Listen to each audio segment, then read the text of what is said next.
And you are listening to SCW here for you. Hi, my name is Steve, and I'm joined on the line by James. James, how are you doing on this Friday evening? I'm very well, thank you, Steve. How's things with you? Yeah, really good, thank you. Going to be talking here professional wrestling once again. The Superstar Shake-Up is upon us. Always an exciting time in a calendar year in WWE. So we're going to be going through, making some of our predictions of where people are going to move, perhaps where they're going to stay as well. And of course, the all-important NXT call-ups who have currently been on 2 shows for a number of months now, and they're going to be finally given a destination going forward. So some very exciting here. Looking forward to doing this video. And of course, if you've got any thoughts, let us know who you think is going to change from show to show. We'd like to know your thoughts. You can subscribe to the channel on YouTube right now, SCW, the wrestling channel. And of course, you know, we'd like to know your thoughts. As I say, do get involved and spread the word of SCW. So without further ado, James, I think we should start with the NXT call-up. So I think the most exciting NXT call-ups were Aleister Black and Ricochet. They've been a tag team going forward. Do you see them currently staying as a tag team, or do you see them going on separate brands? I do see them staying probably for another 4 to 6 months, I'd say, as a team. That's my personal opinion. I think we will probably find them on Raw. I just think with the way the tag team titles on Raw, which again, if we're talking about the actual titles, I think the champs will stay there as well. I think we said after Mania that if Ryder and Hawkins won the belts, that it probably wouldn't last longer than 24 hours. However, it did. Therefore, there's probably going to be a little bit longer with them holding it, maybe to Money in the Bank, possibly. But I can see Ricochet and Aleister Black, who, bear in mind, they were thrown together pretty much when they did come up to the main roster. But they've really hit it off as a team, and I think even if you look back to SmackDown this week with Mustafa Ali, or Ali as he's now being known, the 3 of them working as a trio was still good as well. But I can see them 2 finding a home at Raw. Nice. Are you enjoying it as a team? Yes, I am. Yeah, I think I said when we done our Mania chat that them 2 as a team are one of the things that really hook me when they're wrestling. You know, even at Mania, which was a bit of a last minute job with the match that they were in, but just seeing them in the ring is, I just think they add that excitement and unpredictability, which you don't see in a lot of wrestlers these days on the main roster, and I think that's what we love. And I think if they're on Raw, they will have probably that little bit more time to showcase their talents as well. I think you make a lot of great points there, and I do agree with you. 2 of these sort of superstars, they relish and they're kind of journeymen. They can do long competitive matches, and I do agree with that. However, I have gone slightly different on the predictions here. So we were on the first thing, and I like it. We've got kind of almost a disagreement already. I've gone for a split. I'm going to be honest, because I think both of them going forward are going to be creditable singles competitors. And I agree with you. They've gelled well together as a team. But my reasoning for thinking this is that they've had 3 tag team title shots in the space of a week, and they didn't win any belts. And that makes me just sort of wonder, what is the future for these 2 guys? I mean, I don't see a double cross or a turn or anything like that. I personally am a belief that one is going to be on one show as a highlight reel, and the other will be on the other show. So I've gone for Aleister Black to be on Monday Night Raw. The reason for this is, and it'll probably be a bit more clear later on, he's kind of got that, as we said, the journeyman factor. He can do a lot of long competitive matches, which is quite suitable for Monday Night Raw. And I think the USA Network will actually be quite beneficial of having that guy for 3 hours on the show. Now, the reason I've gone for Ricochet for SmackDown is quite purely because of Fox, which is quite a few of my predictions. Fox is mainly the key of why I've put these superstars in places. He's the kind of guy that they can put on Fox News doing the 6:30, doing these crazy flips. He's a kind of guy that would bring some real big eyeballs to the product if you're going to be looking on a major network like Fox. And I think Ricochet, I can see him being on the Friday night brand, and I can see him being in the ring with the likes of someone like Rey Mysterio as well, who I think will stay on the SmackDown brand. So I can see sort of competitive matches like that. You've got Ali, like we mentioned as well, perhaps maybe some teams at times, but maybe as some lightweight suitable opponents as well. So I think Ricochet, for me, I'm going to go for the Friday night element of SmackDown Live. But I think we should move on then to some other potential NXT movers, and one of those was a lot of them were done in January, but one of them made his debut this week, and he was on Raw and SmackDown. Is the one and only Lars Sullivan. Now, how long before he's just called Lars? We'll have to wait and see. But the key for this video is not that, Jay. It's actually wondering which show will he end up on. Is he a Raw guy for you, or is he a SmackDown guy? I think he's going to be on Raw. I think he's now. This has the bearing of my decision on where he was going to end up was also where Braun was going to end up, and for me, I think Strowman's going over to SmackDown. I don't know about you, and I think the monster element. We put these kind of wrestlers in a category, and I think them two are of a similar ilk, and I think he's gonna be on Raw. Interesting. Very interesting.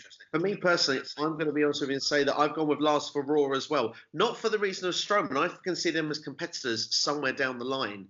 But I've got a lot of big men on SmackDown. Where we've got a lot of big men currently on Raw, I think Lars will shine of an idea of someone as a big guy with a lot of smaller sort of athletes. So that was my reasoning for it. But I do see Braun, for myself, staying on Raw. So it's interesting we brought up Braun Strowman already. We have a difference of opinion because, of course, he was on SmackDown Live this past week. Do you see him and Samoa Joe actually having a feud, or was that just something to throw us off the scent? I do. Again, with my if we're going to go quickly on to Samoa Joe, he for me was one that could easily head over to Raw.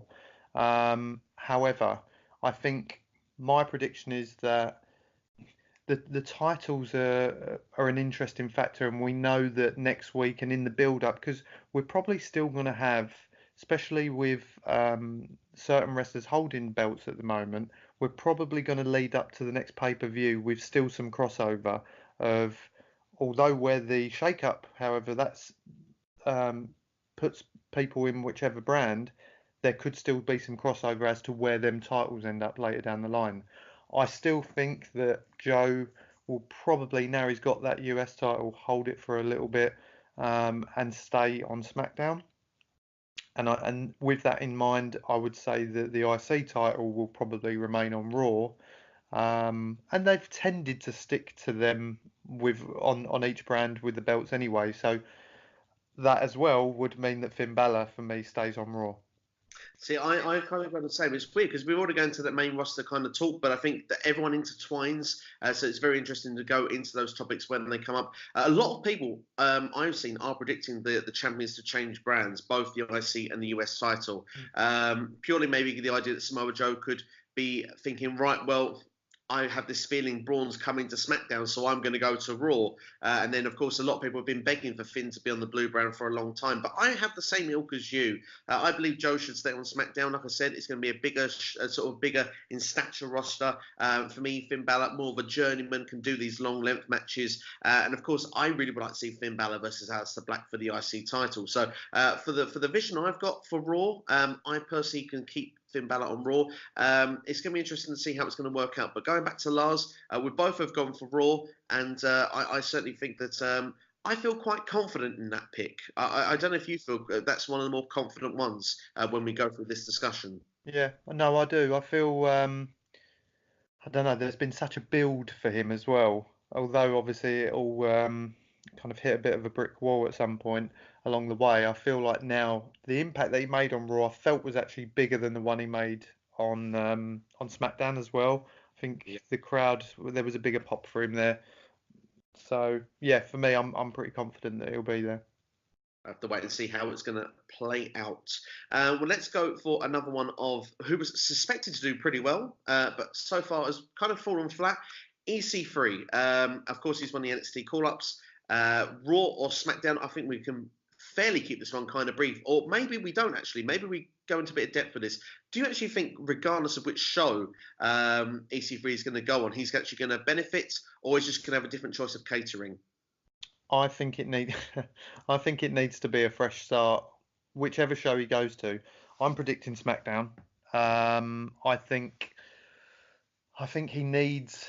SmackDown is the land of opportunity, as they like to, well, previously labelled it, and I think it is a good place for him because although I would suggest that Raw is a better place for someone who is good at promos because of the time factor, we don't know what's going to happen with Fox. It's rumoured that it could be extended to 3 hours, which again slightly reflects on how I've picked a little bit, because I think I have usually, when we've done these in the past, we've tended to probably go 2/3 Raw, 1/3 SmackDown. Where this time around it's been pretty more even. So yeah, I think EC3 can go into SmackDown and start building his way up to the top end potentially. I think a good feud. I mean, he's got someone like Samoa Joe there, like we were talking. If he stays there with the US title, that'd be a great feud. Certainly would be. One thing interesting about it as well is that apparently, I don't know if this was for main events or if it's just been for dark matches, but rumours have that EC3 now has a new manager heading forward as well, in Drake Maverick, which, of course, if you go back to Impact Wrestling, Rockstar Spud also. So I'm going to agree with you, which we'll go to a couple of picks later on where I think other people will end up. But I believe EC3 with Drake Maverick will be on Tuesday evenings. Of course, Drake Maverick is the 205 Live general manager. So it makes sense to make him not to have to keep crossing brands every 5 seconds or every night, should we say, with Monday and what will eventually be Friday evenings. So, yeah, it'll be interesting to see how that's going to play out. But I agree with you, EC3, I'm going to go for SmackDown Live as well. Let's go to the women then that have been called up. We've got Lacey Evans, of course, made an attack on Becky Lynch on Raw and SmackDown this week. Makes you question where she's going to end up. But what are we feeling, Jay? Where is she going to end up?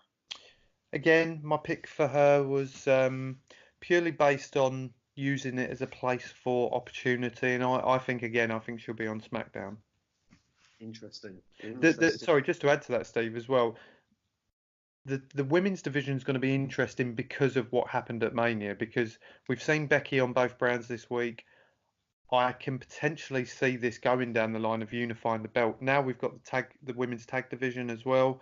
They're crossing over between NXT as well as SmackDown and Raw. I think the women's main title is going to be unified somewhere down the line. I don't know how soon. There's been rumours about it as well. So placement for the women will be interesting. I don't think it'll be as clear cut as tag teams are going to be on one and singles on another. I think it will be a crossover of a lot.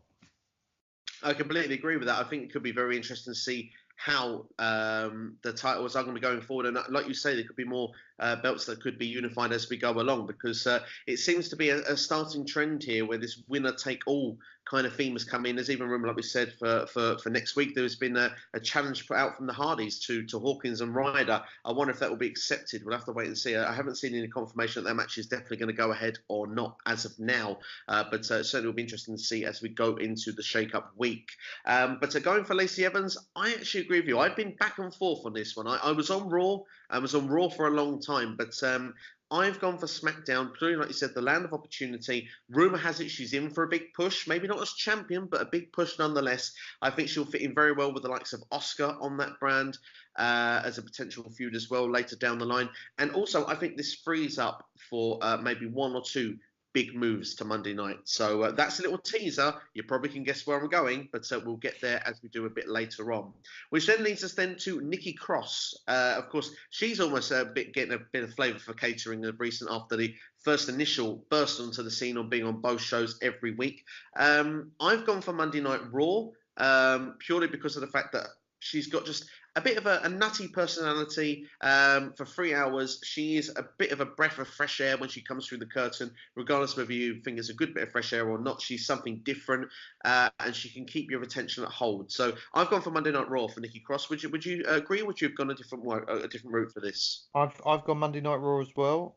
However, mine is again linked because I think she will go over with Sanity, and I think they might bring them all back together again. So I know we're dipping a little bit back into main roster, although Sanity came up and haven't really taken taken their chances as much. And I mean, when you see three of them get beat by the Miz in a 3-on-1 handicap match, I mean Yeah. that's saying something considering they were. Um, I quite like the impact they made when they came onto NXT. I thought they were different. Um, I liked the kind of I don't know the dark element to their entrance and things like that. And when you actually look at the wrestlers on paper, including Nikki Cross, they're a great combination. And I'd hope that that could. I was talking to someone else about this the other day, but there's not that many stables in wrestling anymore these days. And I think hopefully having Sanity back together with a woman in their ranks as well. You know, there's rumours that we've discussed about Undisputed Era in NXT bringing in a fifth member, possible female, into their team. I think it's a good move if WWE go down that line, and hopefully Sanity can build themselves up again if they move over to Raw with Nikki Cross. I mean, it's a fantastic point you make there, to be honest. And I actually have gone for a similar prediction, so I'm quite pleased that it's been brought into there. I do think Sanity need to be reformed as that package. I think you make a great point there. I think it would help them. I think it would help Nikki, whether they were face or heel. They have done both in NXT. It certainly would be interesting to see how that would play out, and maybe just give, like you say, a second chance on the main roster, because currently, like you say, when they're losing to the Miz, and they were even part of a 5-on-1 against the Miz at one point and didn't come out on top, and that really screams that you guys are not in the good books of a long, successful future. So I hope for these guys that they do get some success on the main roster. They were great in NXT. I know that Georgia as well does a part of this with us here on SCW. Is a big fan of Sanity as well. Would love to see the gimmick successful. So we'll have to wait and see how it's going to play out, but certainly will be interesting indeed. We mentioned their tandems then, obviously. I mean, Sanity more of a faction, but have been used in the tag team division. One NXT tag team that is yet to be defined one way or the other is Heavy Machinery. Stakes and weights. Where are the stakes going to be eaten, and where are the weights going to be lifted? I think they'd be good on SmackDown. I think, although we're talking about the land of opportunity, and I'll keep probably saying that through the night, but I think the funny element to them as a duo as well fits better on SmackDown. That's not to say there isn't any humour at all on Raw, but I don't know. I think as a good starting point for them, SmackDown would be a good way to go. I agree. I think SmackDown is a perfect place for them. And like we say, perhaps of longevity in matches, there perhaps maybe more shorter matches. And I do think that there's going to be a bit of a change up with this tag team division going forward. I think tag team wrestling is going to be very exciting to talk about, actually, within this shake-up, because I think quite a few teams are going to move. I think it's where we're probably going to see most of the movement take place, because SmackDown has been very heavy in the tag team division. Raw has been very thin. So I think you've got a lot of these teams that are used to long matches or can provide them, but are kind of put on very quick matches on a SmackDown Live show at the moment. I think would benefit on Raw, where someone like Heavy Machinery, they can go out for maybe 5-6 minutes, put the entertainment in, and then they can look forward to putting the next act on. I think Heavy Machinery are suitable very well for SmackDown Live, so I do like that shout a lot there. I believe I've covered most of the NXT call-ups then that we are expecting to be on one brand or the other. So this leads me to ask a question to you, Jay, because I've got 3 names in mind here, so I'm going to see if you think of any of the same names here as I do. Do you think there'll be any surprise NXT call-ups that you just see now brought onto the main roster? Because there wasn't really, apart from Lars, there wasn't any debuts the Raw after Mania or the SmackDown after Mania. So can we expect to see some fresh faces brought in next week via NXT? I believe so. I mean, some that I've mentioned, I think because so the main one that screams out to me is Shayna Baszler, because of Ronda Rousey potentially now taking a break from WWE. We can assume. I mean, we didn't see her unless there's going to be she's going to be back next week and she's only had a week off. But I can see Baszler coming up, even if that means her coming up with the NXT title. Yeah. Because there's nothing stopping her coming up. I mean, we've seen it before. Was it? Am I right in thinking Kevin Owens came up when he first debuted and was still a title holder at the time? He was NXT champion. I believe as well, Sasha Banks was also NXT Women's Champion when Yeah. she first debuted on the main roster as well. So for me, I can see her coming up, and I'd put her on Raw as well. I think she can, from seeing how well she's improved over the past 12 months since the last Mania weekend for NXT. I think and she's now got to a point in NXT where there's not really any challengers for her anymore. I don't think there's the new wave of female wrestlers in NXT. They're now slowly making their mark, and I can easily see her thinking, right, it's my time's now to come up. She's the first one for me. You know what? I love the idea of it because I didn't have Baszler in the list at all, especially not in the three names. But I agree with you. She's so ready for the main roster. I like the idea as well that she could come up as champion and still carry and fly the flag for NXT. She could also do similar to Asuka and actually just vacate the belt and say, look, okay, I don't need to do anything. I've beaten everybody. There's no challengers. And to be fair, if she lost to certain people, it probably would lose a bit of credibility for Shayna Baszler. She's a typical badass that doesn't need to suffer a loss to come to the main roster. It's probably better to protect her and bring her up. And I reckon Raw, I agree with you, is the perfect home for her. She could fill in the Ronda Rousey role perfectly while Ronda is away. And if she brings the other two ladies up with her, power to it. But of course, she doesn't necessarily need them either because the role before those ladies came in, she was dominating on her own. She didn't necessarily need it. And I think she would be a perfect challenger come SummerSlam time for Becky Lynch. I think she'd be very good in that role. One name I'm going to throw to you, and I think that this one may be a surprise to some, but we'll have to wait and see. It's not technically from NXT, it's from NXT UK, Mr. Pete Dunne. I think it's time. He held that belt for, I believe it was 675 or 85 days. It was one or the other. Nearly 2 years as the United Kingdom champion. Yes, he could do it in NXT now and fly the flag there, but I think time is for him to be on the main roster. And I've got him flying the flag also on Monday Night Raw because I think he'd fit perfectly in the mid-card. And I've also got a superstar later on who I can see him having some great matches with, should that superstar be moved from SmackDown Live over to Raw as well. So can I get your thoughts on Pete Dunne? Would you see as a viable option he could come to the main roster come this week? Yep, I had him down for SmackDown. I thought he was a shout for SmackDown. I think again, it's that. I mean, when you think about NXT upwards to main roster, I mean, you've got to be special to go straight into Raw, which is probably still considered the A brand. So for me, Raw might be a stretch too early, just straight away. I think he's incredible. I think he's an awesome wrestler, and no doubt about it, will be challenging at the top end in the not too distant future. I think he's technically amazing. The match that he had, I think, if the crowd, I don't want to go into the duration of events and that because NXT was only 3 or 4 hours long. I can't even remember how long it was now, but it didn't feel like it anyway. Yeah, three and a quarter hour this past takeover. But his match with Walter was incredible technical wrestling, and I thought he was fantastic, and it showed you he's not the biggest of guys, but fighting against Walter showed that he can mix it with the big guys, and I think SmackDown would be a good stomping ground for him to start on. Definitely. I think wherever he ends up, I think we've got a potential here of a great future for an English superstar.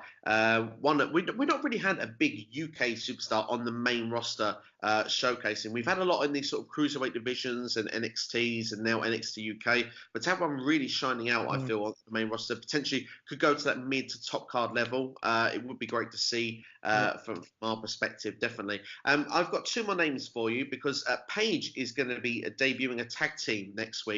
I'm wondering if you're feeling the same as me here. I believe they're going to be called the Sky Pirates, if I'm not mistaken. Kairi Sane and Io Shirai. It looks like it's going to be a takeoff the late 80s former WWE Tag Team Championships there. I think they were like the Jumping Angels or something back then. It was a Japanese tag team, and they were fantastic actually for late 80s wrestling. They were really good to watch against the Golden Girls on the WWE Network. If anyone hasn't checked it out, but it looks like we could get that carbon copy here of that tag team. But both credible wrestlers, great high flyers. But they're very short wrestlers, so I think they would be stronger together as a tag team. I think they're a strong contender to beat this tag team on SmackDown Live. I see you already nodding with me, Jay. Take over, my friend. Yeah, no, I completely agree. They were down. I would worry for them if they came up as individuals. I think they would struggle to get over straight away, and I think very much like the Iconics, if you put either of them individually, they probably wouldn't be as good as what they are right now. No. So I think with Curry saying Io Shirai, I think they will come up together and will, agreed with you, be on SmackDown. Do you think this could be a start of like Paige being a mouthpiece for these superstars, that maybe we could get a full-on Japanese faction here? Could you see Asuka becoming a part of this, like a trio, and Paige being the voice for them? The Paige being a voice for them, definitely. I'm not sure. See, Paige with Mandy Rose when she had what was that brand that she called that team with Mandy Rose and Sonya Deville? There was Absolution. Absolution. That was, it worked better for me.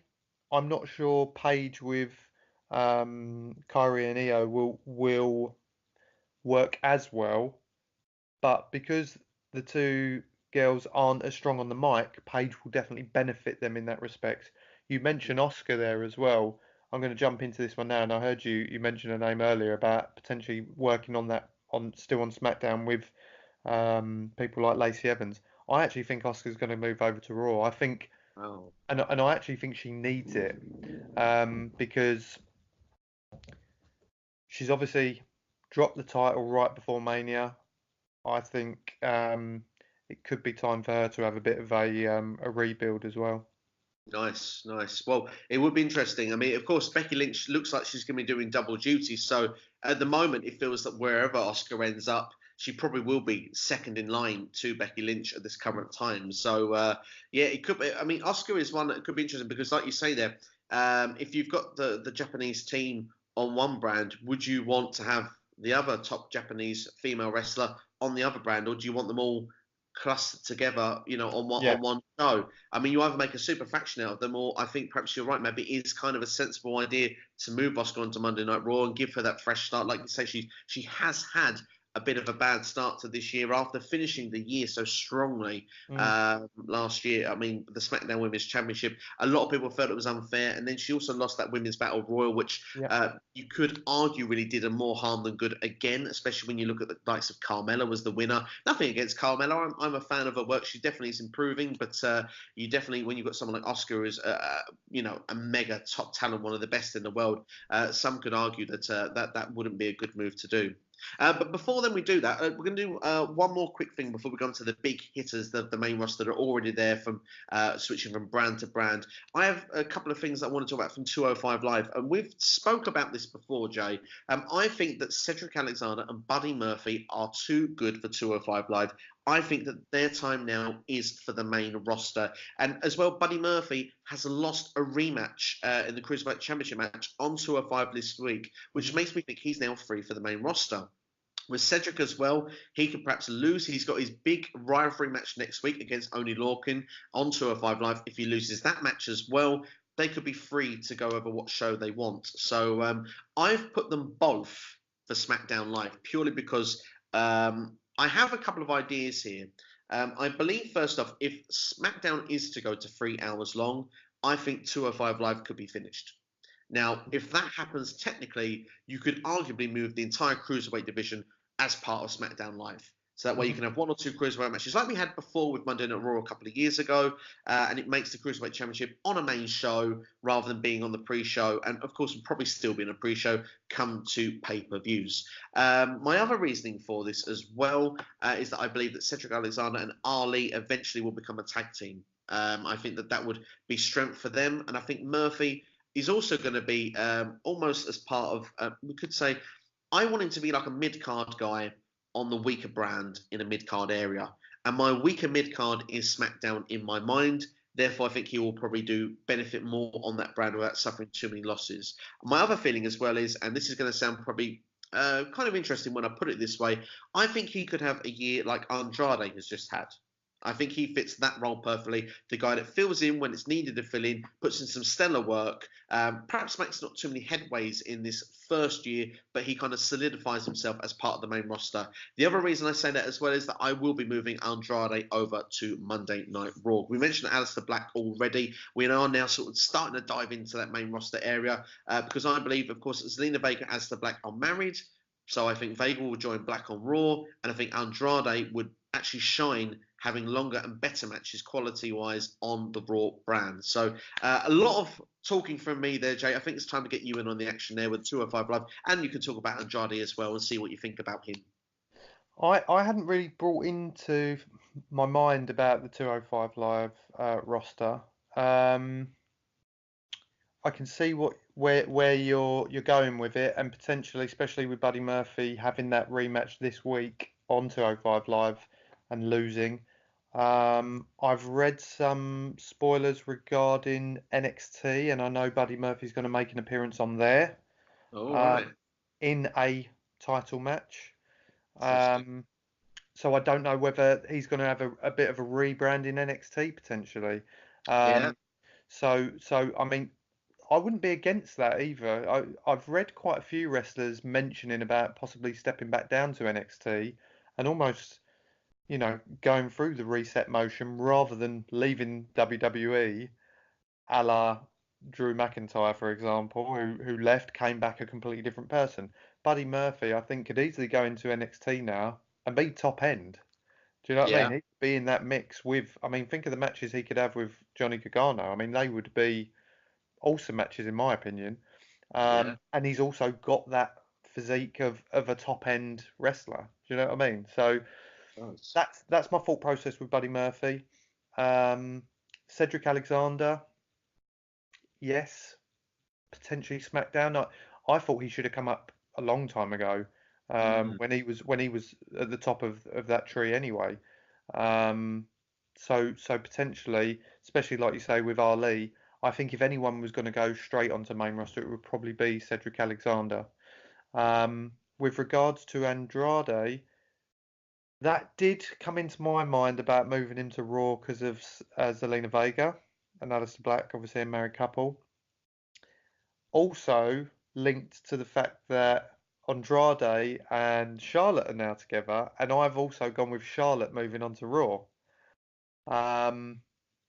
However, I did still put Andrade and Zelina Vega on SmackDown because I know what Vince likes to do with couples. So it's not usually the best at kind of incorporating couples together.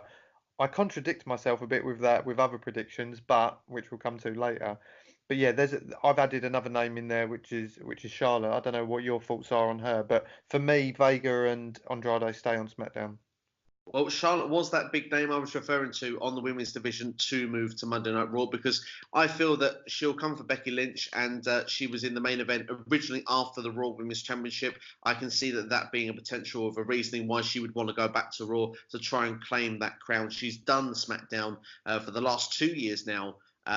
Charlotte is better for longer matches as well. She's more suitable, athletic. Raw would suit her very well. I think Raw has took a big hit in the last 12 months. I think they are going to want to improve Raw with better match quality, certain big names to make it big. But I think some big names are going to be heading to SmackDown. Now, you mentioned Braun Strowman as being one of them. Let's start with the big heavy hitters then, the top end of the card.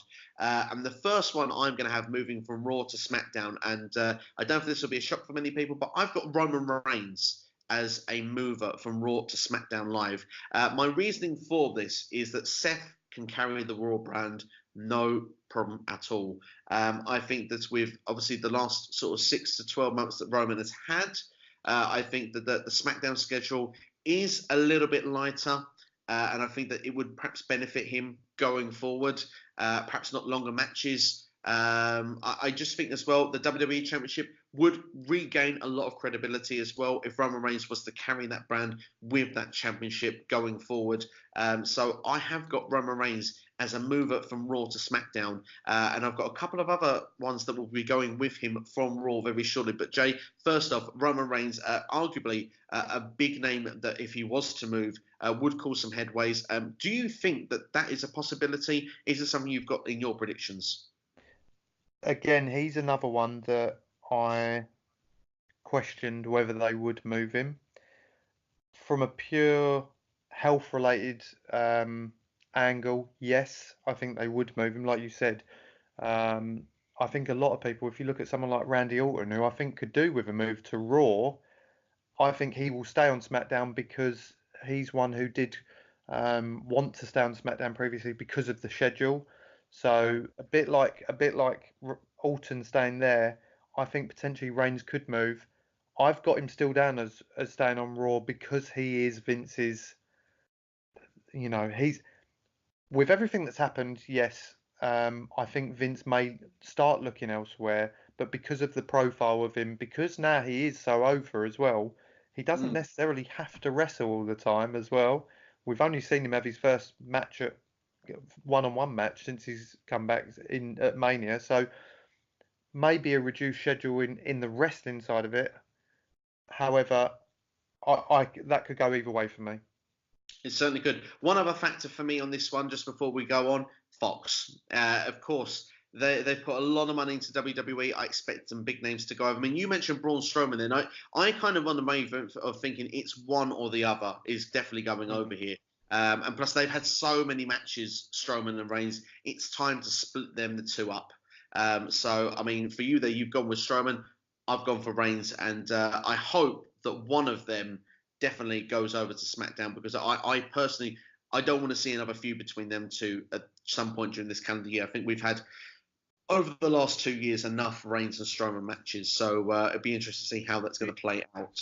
Do you not see it as a good for Strowman particularly? I feel like we went through the last year with literally screaming at our screens to put the belt on him, and he never got there. It was almost like within touching distance, and you just thought any second now they're gonna put him over to win this belt, and he never got there. For me, I think he stands a lot better chance on SmackDown now. Although at the moment with Kofi holding that title, I think they'll probably keep that going for a little bit at the moment while the wave's still high. But I just feel like Strowman, potentially they could easily put him back to that kind of monster, heel. That I think that was probably when he was at his best as well, when he was kind of that in between. People loved him from a fan perspective, but the destruction that he created was just incredible. Certainly was. I would like to see it. Personally, I am on board with the idea. And I agree with you. I mean, Strowman, this last 12 months, probably even 18 months, there's been the right time to put the belt on him. If anything, it's cooling off now. He needs, if he's going to get the belt, it needs to be very soon. But I'm of belief that, as I say, one of these two is going to be on SmackDown, him or Reigns, and they'll be carrying and flying the flag over there. It'd just be interesting to see which way it's going to be. But I agree. I think the points you make there are perfect. And I would be happy either way. My only thing I would be disappointed with is if both of them go, because again, then we're guaranteed to get another match between them two. But speaking of rematches, we have to bring up one elephant in the room of one that I think possibly may, if he stays with WWE, because rumours were that he'd gone to Las Vegas last week on Raw. Wouldn't it be interesting if Mr. Paul Heyman turned up on SmackDown Live this week? And because I think Brock has done all he needs to do on Raw, and if Brock stays, I think for Fox, for money, for draw, Brock Lesnar would be ideal. This would be the time to move him to SmackDown Live for his one-off appearances. I think that for a station like Fox, that would generate extra, it's certainly extra ratings. I think it would benefit on a channel like that to that many casual viewers who would be aware of a Brock Lesnar. So I've gone Brock as a mover to SmackDown Live if he is staying with WWE. I've not even included him in my list because I think he could end up being, if we're going to look at it as a selling point for Fox, then yes, definitely SmackDown. However, my kind of mindset was along the same lines as The Undertaker and John Cena. They're going to be free agents who crop up whenever they feel like it. I'd like that. Personally, I would like that. I think Brock is of that kind of eld, and it would make things a bit fresher for Brock because, I mean, the actor's style, I mean, at least to put him on a different show with a different set would be nice to see him in general. So just to see him on SmackDown, for me, would be better. Hmm. But yeah, I like the idea that he could go on both shows and he could be the free agent role because Brock is where the money goes. And technically, there is no real GMs for either show now. I mean, you could argue what is the purpose of the shakeup because really that they run the show, the McMahons. It's a case of eeny, meeny, miny, mo. I would prefer to see an actual draft rather than someone looking lost and saying it's my first day here. I don't know how you feel about the idea of the shake. I mean, would you prefer the old style with the random screens and people moving from show to show? Yeah, I think so because realistically, like you say, there's not really anyone running it now. Shane's busy having a feud with Miz, so why would he even bother have time to do that? Stephanie, she's not really been involved that much. So yeah, I think taking it back a bit old school to the draft factor would be a good idea. Certainly. Give us another big name that you would like to see move in the draft, Jay. One I've got down that I think's gonna switch is Daniel Bryan. I think he's gonna go over to Raw. Yep, I agree with you. I Yeah, completely agree. and I think he'll be going over alone as well. I don't think Rowan's going to be following him. Ah, interesting. I Yeah. have but interesting. Give us some more thoughts on this. Well, I just think since he's come back, I mean, I love the heel character that he's bringing out on this occasion. I think it really has worked really well. I think he's lost that title belt now. We'll probably still see him have a rematch maybe at Money in the Bank. I would like to think. I Yeah. can't see him winning it, and then the switch over to Raw. I just think there's a lot more. I mean, we talked when Daniel was kind of retired, Mm. and we talked about the potential dream matches he could have with people on Raw. And I think if you've got the likes of Finn Balor still over there, Seth Rollins over there, these matches just, any of them versus Daniel Bryan or Daniel Bryan versus any of them, it screams out 4 or 5 star matches. Completely agree. I've gone for the same exact idea, like the sort of journeyman sort of storyline matches. And this is the superstar I was talking about as a potential a lot of matches with someone like Pete Dunne because their two styles would mesh so perfectly. I think that they would actually make a perfect feud as well. They're both similar size, also. I think they could put on one of these sort of 5 star classics, like you say. One other one I'm going to take with you to Monday Night Raw. We're saying about all these dream matches, throw into the mix against the likes of maybe Seth Rollins and a Finn Balor, one AJ Styles. I think it's his time now that the house that AJ Styles built was relocated and rebuilt from the ground up. What do you feel, Jay? AJ I've, for Raw? yeah, I've got him down, mate, as well. I think again, if you have them to, do you know another thing that makes me think, oh, potential there, and there has been some little rumours through Twitter I've seen AJ, Balor, Gallows and Anderson. Although I know there's potential of them leaving, could Mm. we have? I mean, I'll go back to that point that I earlier made. We haven't got enough factions within WWE anymore. Could we see the Balor Club, Bullet Club, whatever you want to refer to them as, um, all together on one brand? I would love to see it. I think it would be great. I'm of the belief that I don't feel it's going to happen. I think that Gallows and Anderson are going to be on their way. If they do make it happen, I think it'll be a short term thing. I Mm. think that's the thing we could see, unless it would be a persuasion to try and keep them to stay. But of course, I mean they lost recently in a gauntlet match in less than a minute, so that kind of makes you believe that I don't think there's a lot of hope for Gallows and Anderson, but I certainly would love to see the idea. I'm going to say quickly, we mentioned Randy Orton earlier. You had him as SmackDown. I see him going to Raw as well. I understand with the schedule idea, but I mean, Randy Orton could go more part-time basis. Doesn't have to be doing a lot of stuff. I don't believe he does a lot of the house shows anyway, so I don't think that this would make such a big impact and difference for Randy. It could continue the feud with AJ Styles. I mean, it would be interesting to see how then the heels would stack up. I mean, we have now three ready-made heels for Seth Rollins there at the top end of the card. You have Randy Orton. You've got the likes there of Daniel Bryan. Would Drew McIntyre stay on Raw for you? He does for me.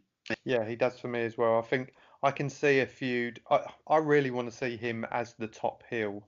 I think there's some rumours, or may even be spoilers, of him and Seth feuding, potentially coming up to Money in the Bank. But yeah, for me, he stays.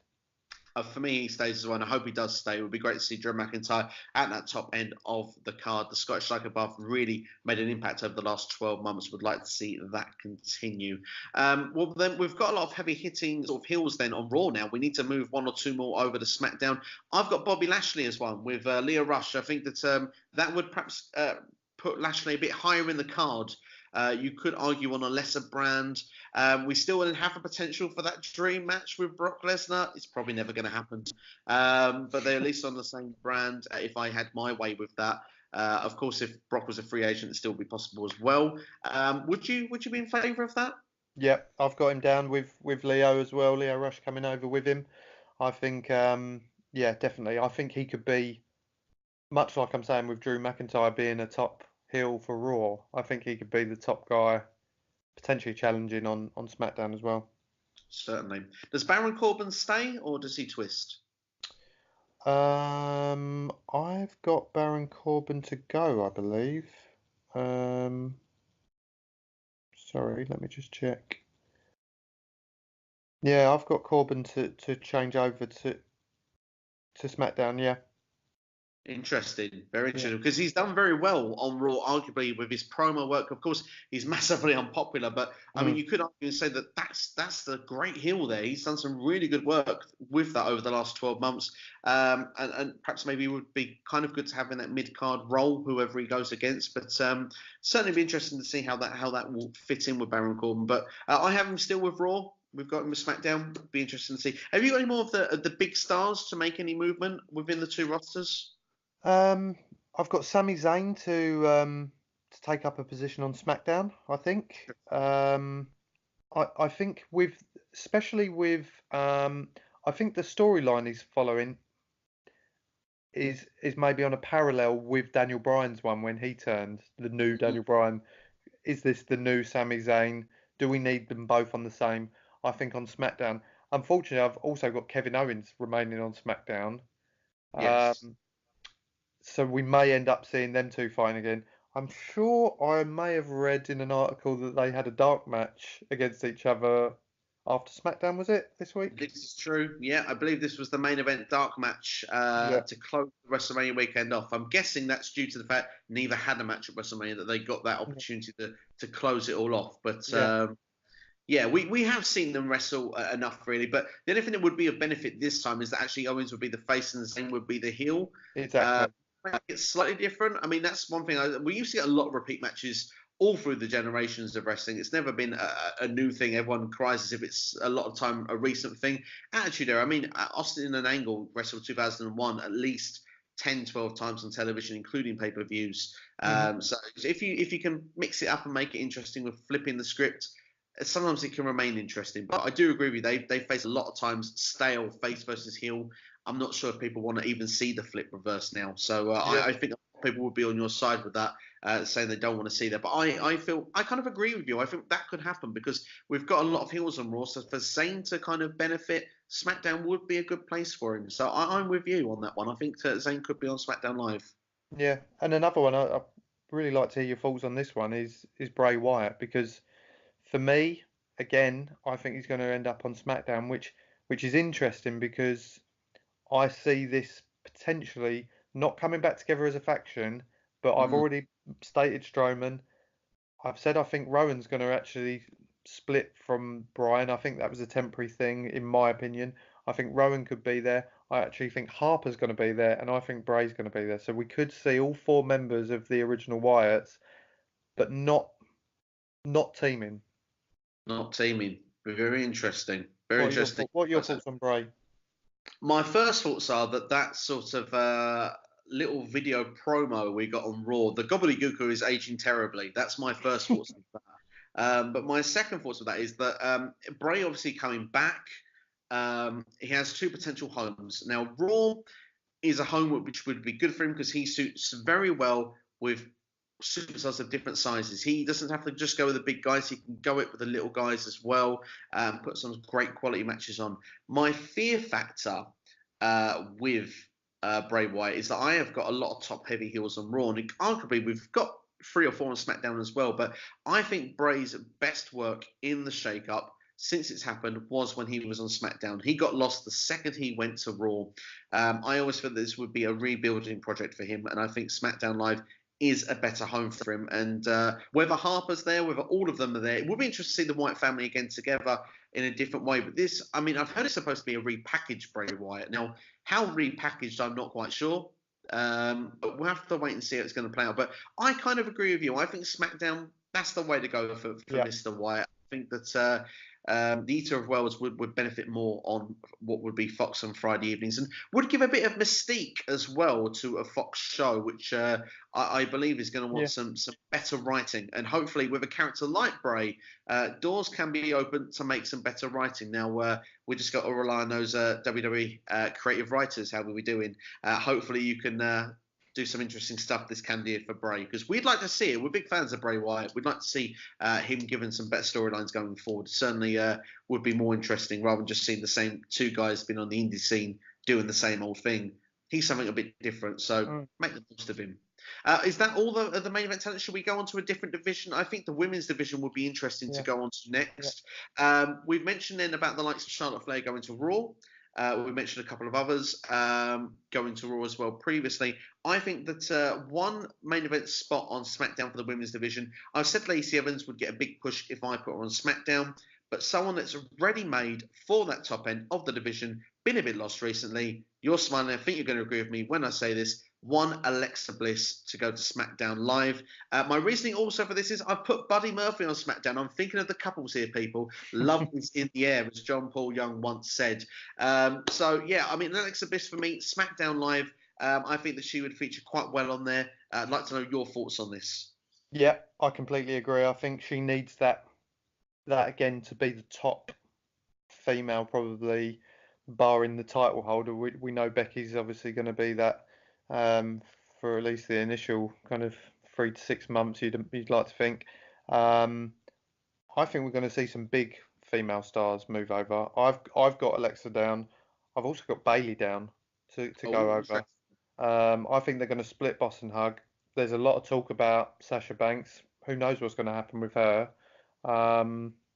With supposedly asking to quit or something along them lines, wanting to quit at Mania. Yeah, so I've got both of them two, and I think they could easily, them two could easily just go straight into another feud together. I think there's more options there.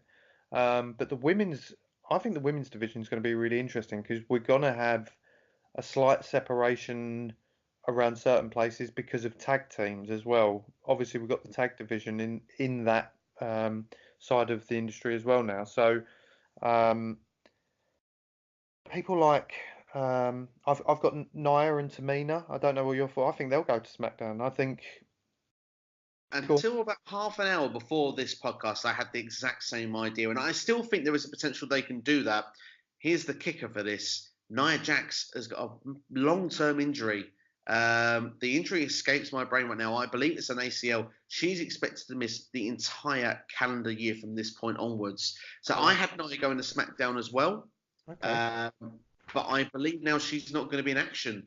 Tamina could make the jump, though. I could see Tamina making a move because, I mean, we've got the right squad there on Raw. If Baszler was there, if Charlotte Flair was there, Nia and Tamina almost feel a bit lost amongst the shuffle. They were kind of low end of the card anyway. I can see Tamina coming to SmackDown. I think when Nia returns, she will come to SmackDown Live. So perhaps we might just get like it verbally mentioned rather than actually see it. I don't know. But I had the same thoughts of you with that. I had an opposite opinion of Bayley. I thought Bayley was staying on Raw. But it'd be interesting to see how it will play out because the reason I've gone for that is I thought that Ember Moon could move to SmackDown Live. I think that she would fit in quite well because she's always been she's almost had to play mid-card the entire time. And if she'd been on SmackDown last year, I think she'd have had a very successful year. I think she could have even been champion on the SmackDown side of things. But we'll have to wait and see. I mean, for me, Ember Moon would be a good move for SmackDown Live. How do you feel as like that proving ground, the land of opportunity, as we keep bringing up? Ember Moon's someone actually that escaped my mind when I was thinking about who would go where. And now you say, I mean, the funny thing about her escaping my mind is the fact that it was kind of a bit of a shock to see her at Mania. And no mention of her coming back from injury or no entrance, which is amazing because you would have thought she would have got a pop had she come out of the blue.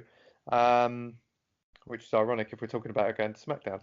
Um, Yeah. but yeah, definitely, I think she could easily be top end of SmackDown. I think we saw a lot on Raw. She started to be involved more in tag matches and multi women matches. What are your thoughts, Steve, on potential splits and breakups?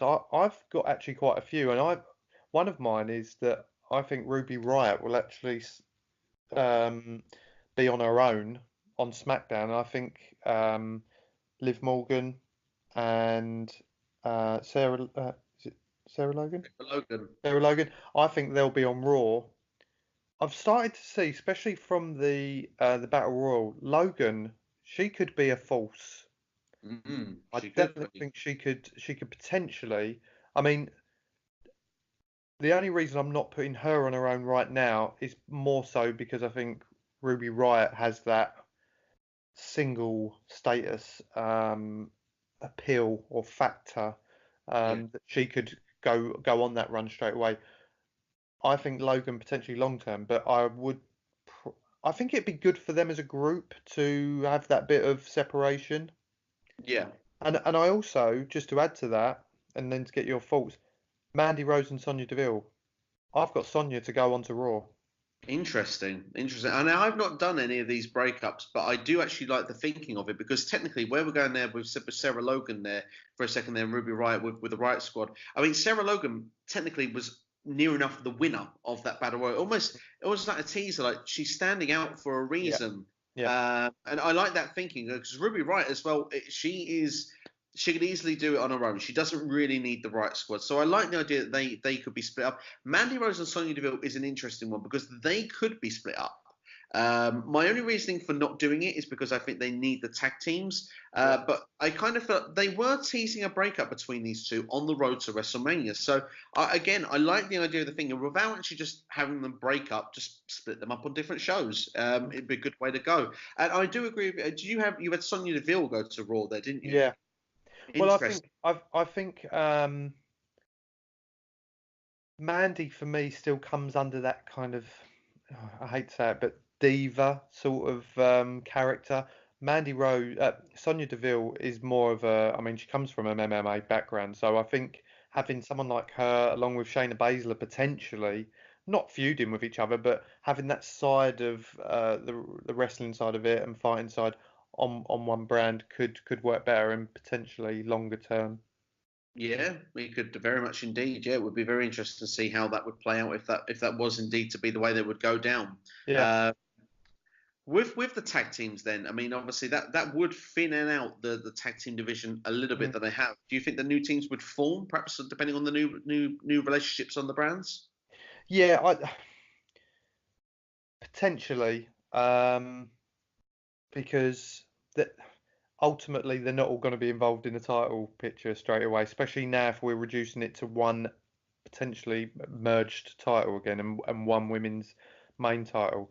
Um, that will just come up as and when. I think for the time being, there's enough teams to still keep it flowing quite nicely. I like, for example, this week on SmackDown with the Iconics picking two locals who had the 45 match unbeaten streak. I thought that was brilliant, especially Yeah, for them as characters. It yeah. works. Obviously, we'll see what happens if the NXT girls come up.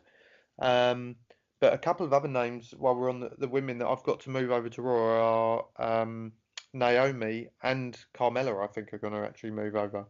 I've got the same two.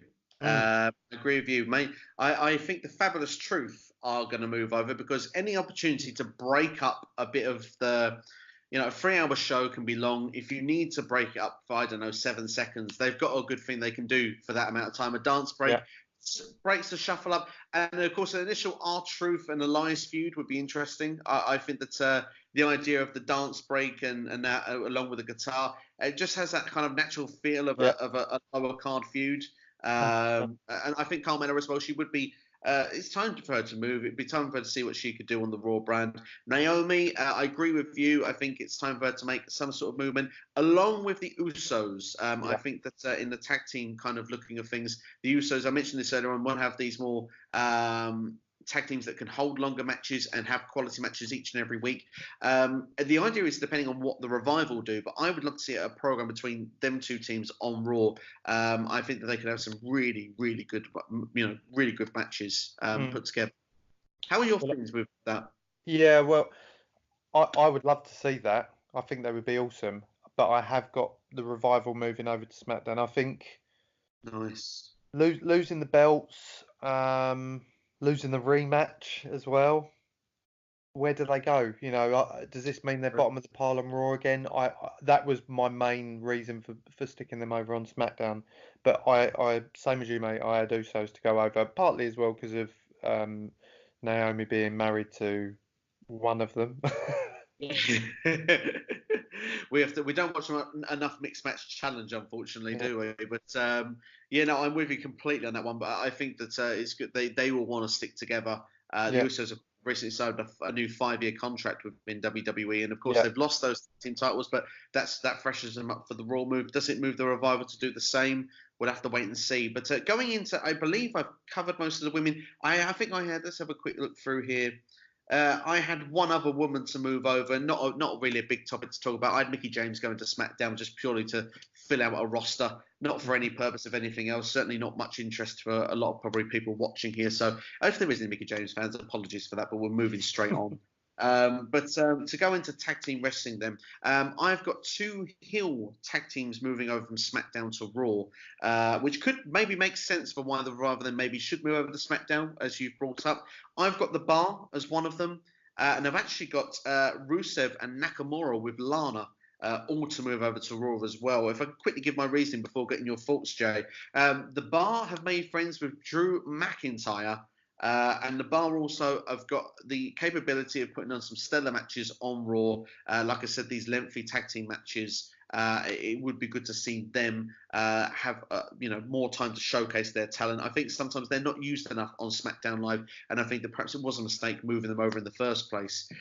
Looking at the idea of Rusev and Nakamura, I don't necessarily see it as a long-term team, but I think this frees them up eventually to be able to go into the mid-card of Raw as 2 ready-made heels. I mean, the idea of Finn Balor versus Shinsuke Nakamura on the main roster for me should be exciting. Whether it would be or not, I don't know. But I certainly would like to see if they could recreate the magic they had in NXT. I remember they had one episode of NXT. That was the whole show, I believe, back in 2016. So I'd like to see that as well. But what are your thoughts of those 2 teams? Do you see them sticking or moving? I have Shinsuke and Rusev with Lana to go over. I think for me, they are the later, it's Sheamus and Cesaro 2.0. The 2 wrestlers who were in a form of feud, although they were kind of involved with other people at the time in a bit of a three-way feud. But anyway, they're the newest version of that, putting 2 single stars together. I've actually got Sheamus going over to Raw, Cesaro staying on SmackDown. Wow, okay. I think nice. With the Bar, no doubt about it, they're one of the best tag teams considering where they've come from as a feud. But I feel like they've reached a bit of a swan song with being a team now. We've seen them, New Day, Hardy's, Usos, the belts flipping between all of them. I can see them now potentially.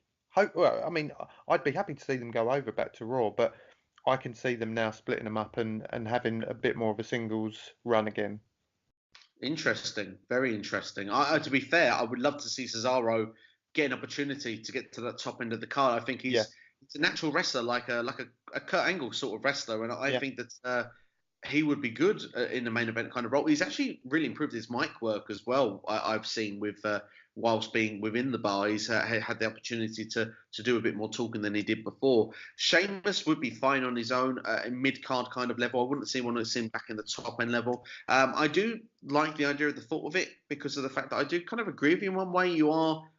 The bar have kind of reached a level, same as like the New Day. They've reached a level, but it's whether WWE wants to pull that plug and really hit the reset button in that sort of way, shape, or form. I mean, of course, you are losing what would be one of the big main credible teams across both brands if they were to do it. So it's an interesting point. I think that there's a possibility it could happen the more I think about it. I really think there's a possibility with it. And another thing to add to that is a team that I think are going to go the other way, which have almost been forgotten about, which is AOP. I think they're going to go over to SmackDown because I don't know how long whichever one of them it is that's injured is going to be out for, but potentially that could be a good homing ground for them to really build up as a heel. No manager need. I mean, I still can't understand why Paul Ellering, I think it was the schedule, but he was incredible with them, but them on their own on SmackDown could dominate. And I think I've also said the Revival going over. I mean, that fills two big holes if we're losing. I mean, Rusev and Shinsuke aren't there yet, don't get me wrong, but you've still got to replace to keep the balance. Another team, I'll get your thoughts on AOP in a minute, but I've got the B team going over. I'm not even that bothered about them, but I think they're, again, just to add to the balance of it, I still think the New Day are going to stay over, and the Hardys obviously holding the titles at the moment. New Day, partly because obviously Kofi's got the WWE title. Also with Big E now, he's another injury today. It is another. There's quite a few at the moment. AJ as well. Daniel Bryan. There is quite a few at the moment on injury duty. So it'd be interesting to see if some of these predictions even if they make a scheduled appearance or if they're just announced on the show. First off, I'm going to say B team, go to SmackDown. I do like the idea. I haven't got the B team written down, but definitely is one of the lesser tag teams. It would be interesting to see. I currently didn't have them moving, but I definitely think it's a strong possibility it could happen. AOP, I had down with you as well. I believe it's Akam that's injured at the moment. I believe he's still out for another couple of months. But I think as well, if Drake Maverick is going to stay with them, which I know not a lot of people are a fan of, if I've got Drake with EC3 on SmackDown Live, then you've got AOP there as well. It would kind of make sense to put them all under one roof. So I agree with you, AOP, fresh start, SmackDown Live, that's the place for them to be. One team I've got moving from Raw to SmackDown is Bobby Roode and Chad Gable.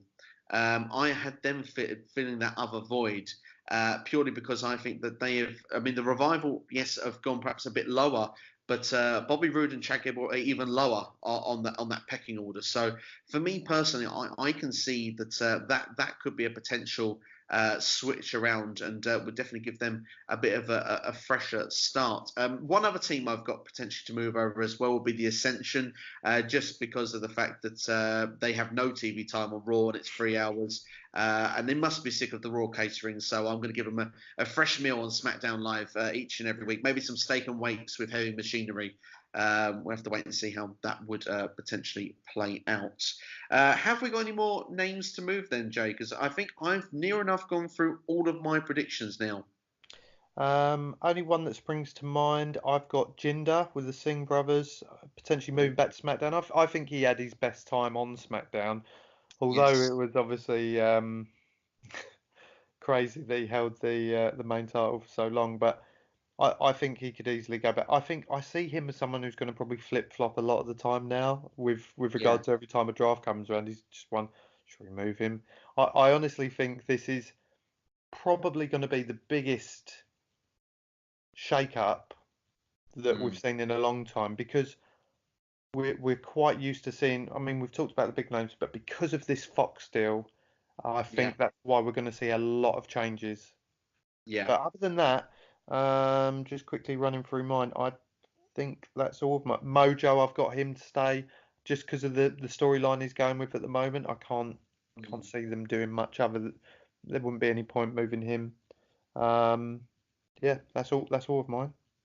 Oh, well, there you go. Do you know, Jinder Mahal, great way to finish off because he was one I had thought of. I've not wrote him down. It just slipped on the radar when it came to write down. But I agree with you. I think mid card SmackDown kind of fits the bill for him. Really, he that lower end kind of mid card guy would fit well on a arguably the B brand with it. So but they could even push him again if they put him on SmackDown. Like I said, I think Bobby Lashley would potentially get a push if he was moved over shows. I think Jinder could have the same fate.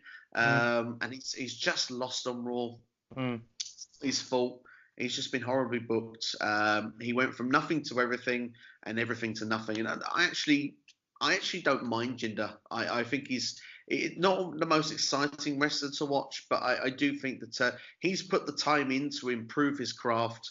And I would like to see him at least get some benefit from television time from it. One last one, just for the heck of it, because why not? We're throwing it out there. Maybe Heath Slater. I'm going to break him up and put him on there as well. Maybe he can, I don't know, maybe he can end up teaming with Jinder. I don't know, maybe 3MB can make a return somewhere. But Drew's still on Raw, but I don't think Drew's ever going back to those lows ever again. So No. we'll have to wait and see. But I think that's the shake-up there, and I completely agree with you. I think this has got potential to be the biggest shake-up ever. And I think if either of our rosters turn out like we planned them to, I think we've got an exciting time ahead, pushing into the summer of WWE. Hopefully, we will have, the only issue with this I can see, and I don't want to take too much of your time on this, Jake, because we've already gone an hour and 10 minutes into this, is that, we're going to have even more superstars moving to the main roster. Like you said, we could thin it out by putting some back onto NXT.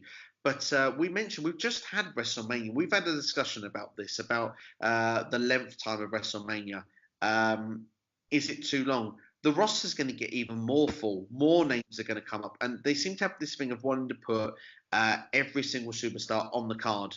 Are the Battle Royals got too little people in them, or we're getting too many matches? What's the problem here? For me, it's too long. I just think there's too many matches.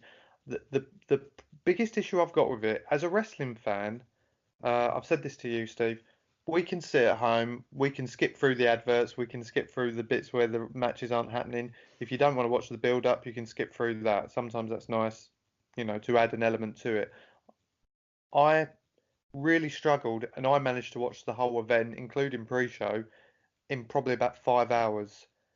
But if I was sat there, and what I was really disappointed with was getting to them last 3-4 matches and seeing the crowd so mentally drained from it, because there's been some stellar matches. Don't get me wrong, there were some stellar matches on that event, but unfortunately they burned out the crowd by the time they got to the fall from last match. So anything onwards from there just didn't.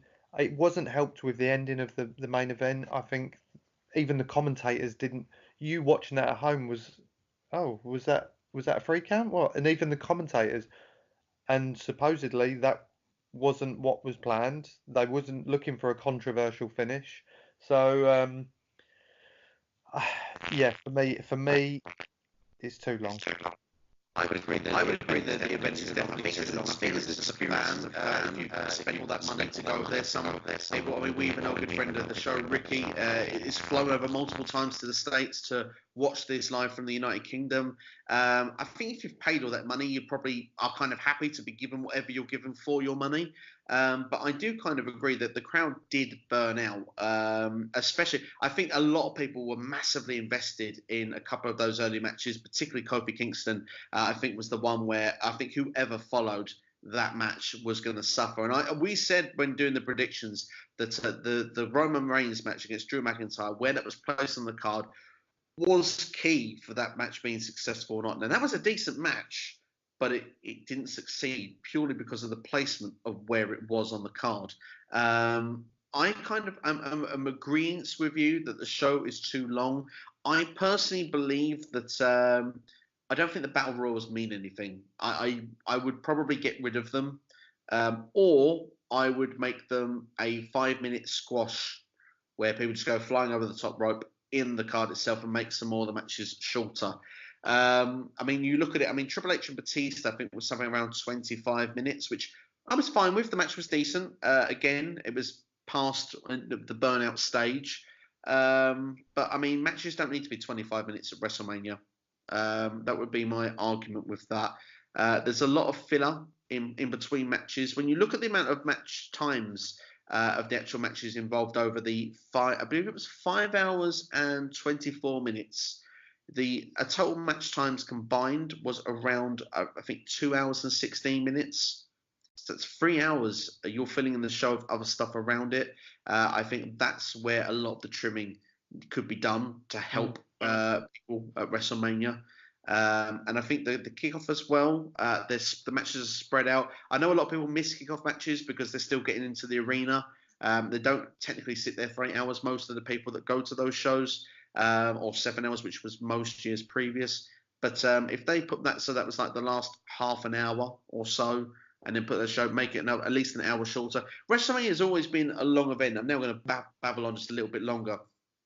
Even WrestleMania 4 was over 4 hours long. So this is not a new thing where shows have been really long for WrestleMania. It's just the last 2 or 3 years they've been 5 hours long, which I think has been where people have kind of gone, we're drawing the line here. You're knocking us out a little bit with this. But it's not. I mean, even the greatest WrestleMania of all time, WrestleMania 17, 3 hours 45 minutes long. It's just under 4 hours. Do you think if there wasn't a kickoff, say we didn't bother with a kickoff, and we knocked 1 hour off of WrestleMania, you'd feel better?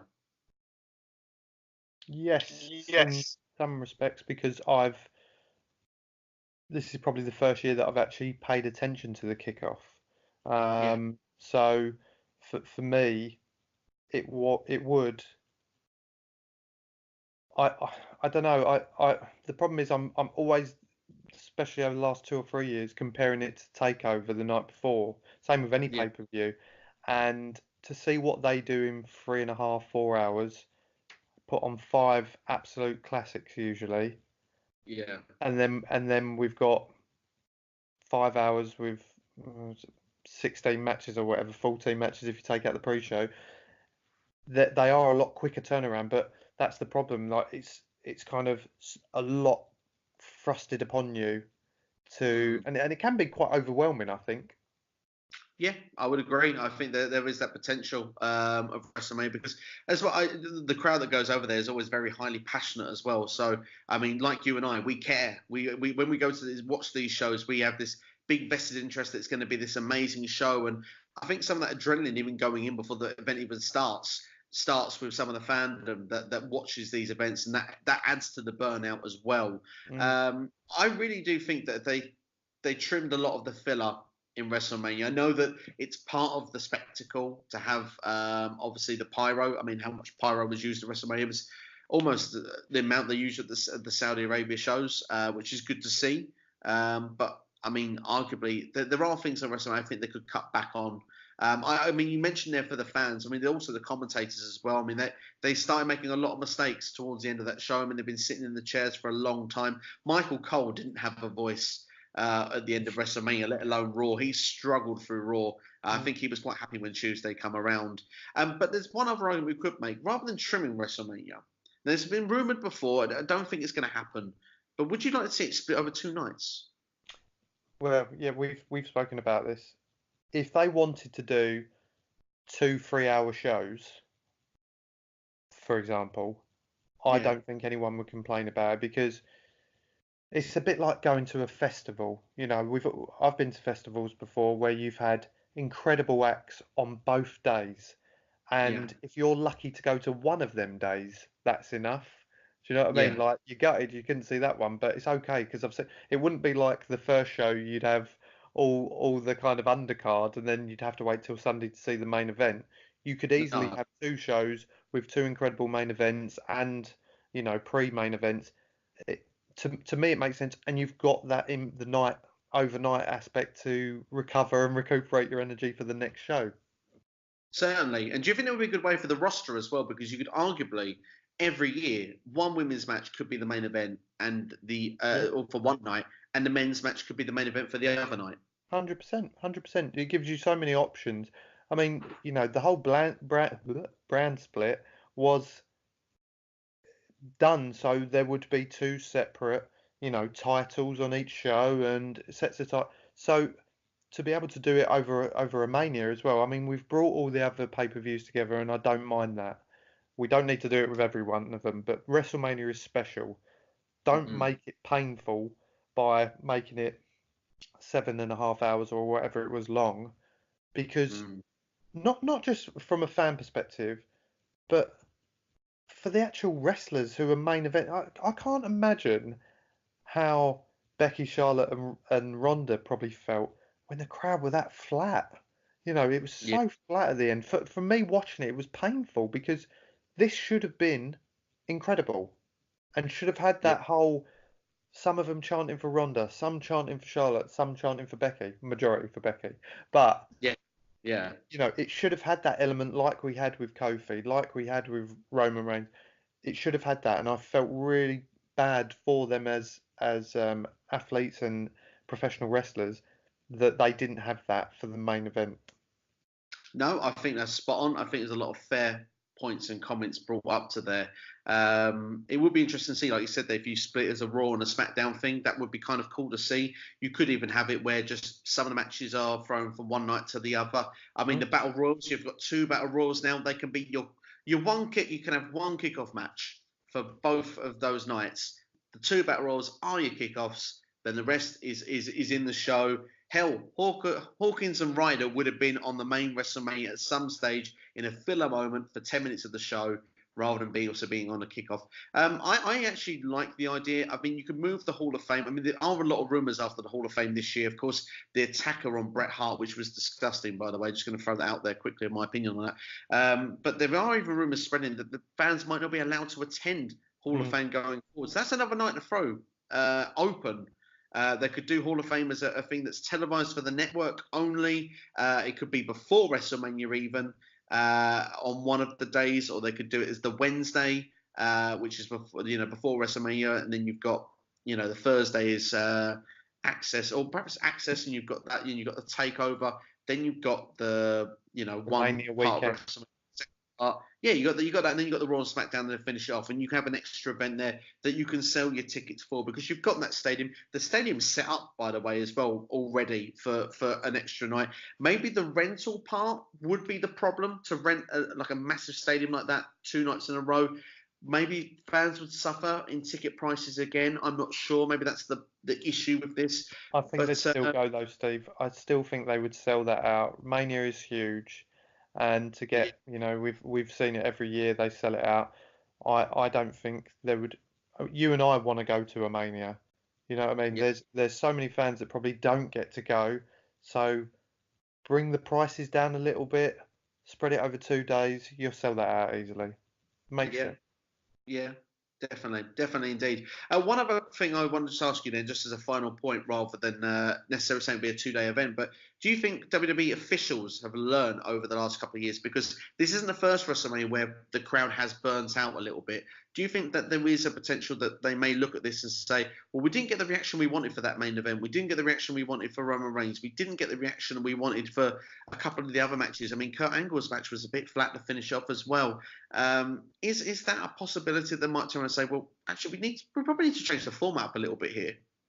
You'd like to think so. I mean, we're not experts in all of this. We're fans, and we're not the only people that are saying it. Um, Ricky, who you mentioned, I spoke to him after Mania, and I said to him, it kind of does make me question whether I'd want to go and sit through 8 hours. He Yeah. said to me, completely understand, and you do get mentally drained from it. However, the experience and being involved and being there in the moment is what makes it amazing. But Yeah.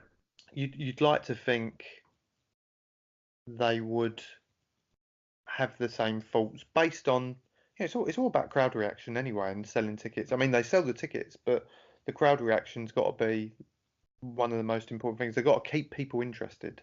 Certainly have indeed. I would agree to that point with Ricky. I'm sure the experience of being in this massive stadium. I mean, recently, took a vacation, was in Rome, and to see the certain things that you just see in pictures up close in person, things like the Colosseum and stuff, they're breathtaking when you're there. And to be in a big sort of maybe 80,000, 100,000 seater stadium. I mean, Ricky's last one was in Dallas, which was attendance record for WrestleManias of all time at that point. It was like 100,000 people. I mean, to be amongst that many people watching the show must have a special feeling to be in this big stadium. It must feel like you are a part of something special. So I do kind of agree that point probably carries you through a little bit, but it doesn't necessarily take away that drained feeling at the end. You probably sleep very well after WrestleMania. It's probably a fair statement to make, because you've got to travel to and from the event as well, which I imagine, depending on where you're staying, isn't always the easiest thing to do either, when you've got that many people leaving a stadium at the exact same time. So, I mean,